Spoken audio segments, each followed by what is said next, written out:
There comes a moment in every person's life when God begins to call them forward. Not backward, not sideways, forward. The problem is that the next step rarely comes with complete instructions. God often reveals enough to move, but not enough to make you comfortable. And that's where many people become stuck. Not because they lack ability, not because they lack opportunity, but because the next step requires faith. Today I want to talk to the person who feels God pulling them towards something new, but fear is pulling them back toward what's familiar. If that's you, stay with me. This message may be exactly what you need. Welcome back to Abound in Grace. If this is your first time here, thank you for joining us. This channel exists to encourage, strengthen, and remind you that God's grace is always at work, even in seasons when you cannot yet see the outcome. We are beginning season 3 together, a season focused on movement, growth, purpose, and obedience. Preparation is important, but eventually preparation must become action.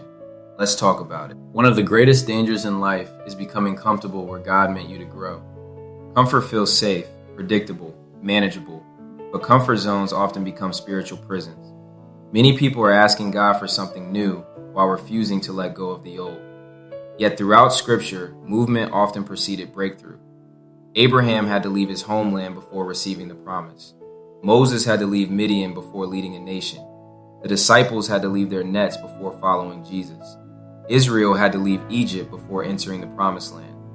Nobody entered their next season while remaining where they were. Lord, I don't understand everything, but I'm willing to move. Sometimes that is the greatest act of faith.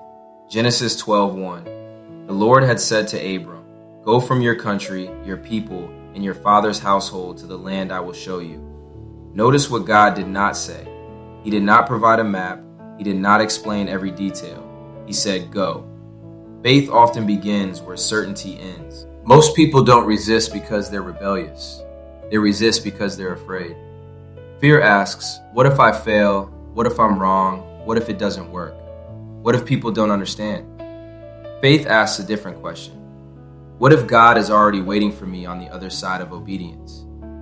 Think about Peter stepping out of the boat. The storm didn't stop. The waves didn't disappear. The wind didn't become calm. Yet Jesus still said, "Come." Peter didn't walk because conditions were perfect. Peter walked because Jesus spoke. This principle applies today. Don't wait for perfect conditions. Move when God gives direction. One reason we become frustrated is we want a 5-year plan. God often gives one step. We want clarity. God wants trust. We want certainty. God wants dependence. Psalm 119:105. Your word is a lamp for my feet, a light on my path. A lamp illuminates the next step, not the entire road. Perhaps that is intentional. If God showed you everything at once, you might rely on the plan more than the planner. Faith develops when you trust the one leading you, not when you understand every turn. Let me balance this message. Not every delay is disobedience. Sometimes God is preparing the timing. Sometimes He's preparing the people. Sometimes He's preparing you. The key is learning the difference between waiting on God and hiding behind fear. Hiding behind fear produces excuses, strengthens doubt, keeps you stuck, disconnects from God. Waiting on God produces peace, strengthens faith, keeps you growing, keeps you connected. The question that changes everything. Ask yourself honestly, am I waiting because God told me to wait, or am I waiting because I'm afraid to move? The answer to that question can change everything. And consider the cost of staying. What opportunities are being missed? What growth is being delayed? What doors remain unopened? The Israelites spent 40 years wandering because fear convinced them the promise was impossible. The tragedy wasn't that the promise wasn't available. The tragedy was that fear kept many from entering it. Do not allow fear to become your permanent address. The next step does not need to be huge. It simply needs to be obedient. It may simply be making the phone call, starting the project, submitting the application, launching the ministry, recording the video, writing the book, having the conversation, praying again, trying again, trusting again. God blesses obedience, not perfection. I believe someone watching today has sensed a nudge from God for months, maybe even years. You keep seeing reminders. You keep hearing confirmation. You keep feeling conviction, yet you've been hesitating. Not because you don't know, but because you're uncertain about what happens next. Hear this. You don't need every answer before taking the next step. You simply need enough faith to trust God with the outcome. The same God who brought you this far will not abandon you now. The next season of your life may be closer than you think. The door may already be open. The opportunity may already be available. The confirmation may already have arrived.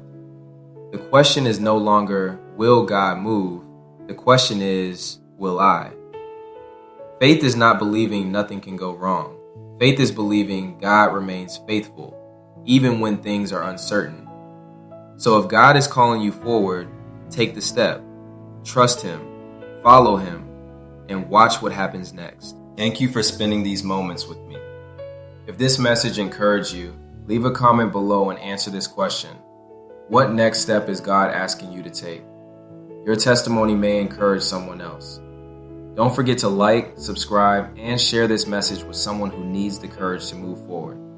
Until next time, God's grace is still working, and your next step may be the beginning of something greater than you imagined. This is Abound in Grace.